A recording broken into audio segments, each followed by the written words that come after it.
Assalamualaikum warahmatullahi wabarakatuh. Perkenalkan, nama saya Nazmi Nolieta Syifa dari kelas 11 MIPA 4. Pada kesempatan kali ini saya akan menjelaskan dan juga mempresentasikan mengenai hukum kedua termodinamika.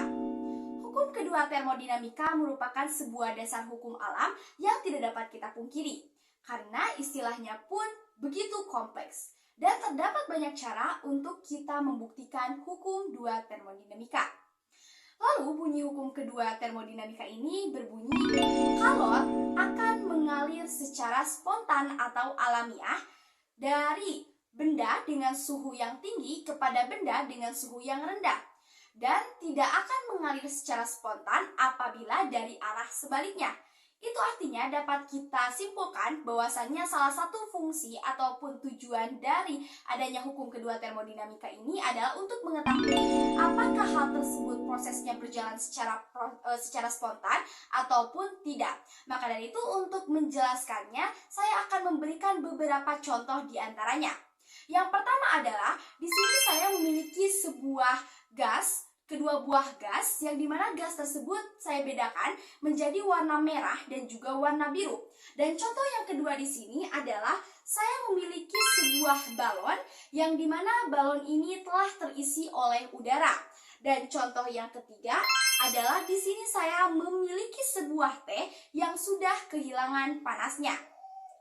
Nah, dari bagan yang akan saya tampilkan di sini dapat kita ketahui bahwasanya dari bagian 1 kepada bagian 2 itu terjadi secara spontan. Itu artinya tidak ada pengaruh dari luar.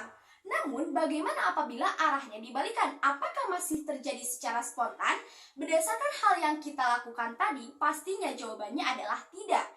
Namun, menurut dari hukum kekekalan energi pada hukum pertama termodinamika menyatakan bahwasannya pada bagian pertama dan juga bagian kedua itu memiliki energi yang sama. Itu artinya harus ada suatu hukum untuk mengarahkan proses tersebut. Nah, hal tersebutlah yang dinamakan dengan hukum kedua termodinamika. Lalu selanjutnya, maka kita lihat dari video di sebelah samping saya, terdapat suatu reaksi kimia di mana saya memasukkan kedua bahan. Nah, di sini saya sedang melihat bahwasannya apakah dari reaksi atom biru dan juga atom kuning itu akan menyatu sehingga menjadi sebuah molekul yang baru. Nah, hal ini ternyata bisa kita buktikan dengan menggunakan hukum kedua dari termodinamika. Namun sebelum itu, di sini saya akan menjelaskan di mana terdapat suatu definisi yang definisi tersebut telah dikatakan oleh beberapa ahli.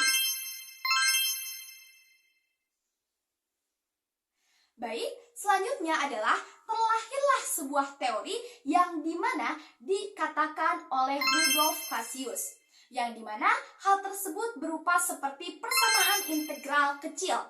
Nah, pada persamaan integral kecil tersebut contohnya adalah kita menilik pada suatu proses dari siklis. Nah, contohnya adalah dari lemari es ataupun semua yang terjadi adanya suatu perpindahan.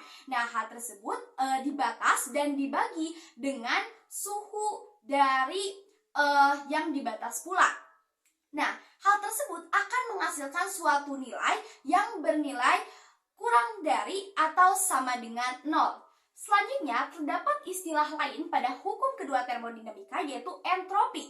Entropi di sini yaitu secara singkatnya perubahan entropi ini merupakan sebuah perubahan dari jumlah dari produk dan juga transfer entropi itu sendiri.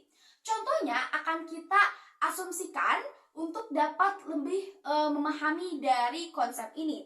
Contohnya di sini saya memiliki sebuah teh.